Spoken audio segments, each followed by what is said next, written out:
ലോകമെമ്പാടുമുള്ള കത്തോലിക്ക സമൂഹം ഓശാന തിരുനാൾ ആഘോഷിക്കുന്ന ദിവസമാണ് ഇന്ന്. ഓശാന എന്ന് പറഞ്ഞാൽ രക്ഷിക്കണേ എന്നർത്ഥം.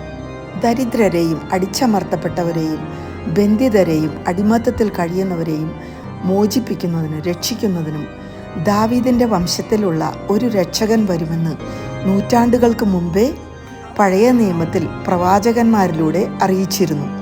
അതുകൊണ്ട് തന്നെ ഒരു സാധാരണ മനുഷ്യനായിരുന്നിട്ട് പോലും വളരെയധികം അത്ഭുതങ്ങൾ ചെയ്യുകയും സാധാരണക്കാരുടെ കൂടെ ജീവിച്ച് അവരുടെ സഹായമായി, അവരുടെ പ്രതീക്ഷയായി, അവരോടൊപ്പം ജീവിച്ച യേശുവിനെ തങ്ങളുടെ രാജാവായി അവർ ആഘോഷിക്കുന്നു. വിനയത്തിൻ്റെ അടയാളമായ ഒരു കഴുതക്കുട്ടിയുടെ പുറത്ത് ഇരുന്നാണ് സമാധാനത്തിൻ്റെ രാജാവായ യേശു ജെറുസലേമിലേക്ക് പ്രവേശിക്കുന്നത്.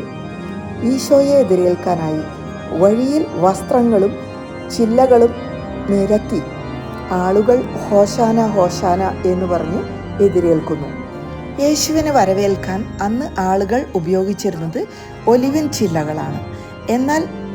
എന്നാൽ ഇന്ന് പ്രതീകാത്മകമായി തെങ്ങിൻ്റെ ഓലയോ പനയോലയോ ഒലിവിൻ ചില്ലകളോ യൂറോപ്യൻ രാജ്യങ്ങളിൽ വളരെ സുലഭമായി കിട്ടുന്ന ബോക്സ്വുഡ് ചില്ലകളോ ആണ് ഉപയോഗിക്കുന്നത്. ഇന്ന് ഞാനും പോയി ഓശാന ആഘോഷങ്ങൾക്ക് പങ്കെടുക്കാൻ. ഞാൻ പോയ പള്ളിയിൽ വളരെ ക്രിയേറ്റീവായിട്ട് 2 കുട്ടികൾ ഉണ്ടാക്കിയ പാം ലീവ്സ് അല്ലെങ്കിൽ ഒലിവ് ചില്ലകൾക്ക് പകരമായി അവർ ഉണ്ടാക്കിയ 2 ചെറിയ ചില്ലകളാണ് നിങ്ങൾ ഈ വീഡിയോയിൽ കാണുന്നത്. വളരെ ക്രിയേറ്റീവായിട്ടാണ് അവരത് ഉണ്ടാക്കിയിരിക്കുന്നത്. എല്ലാവർക്കും ഓശാന ആശംസകൾ.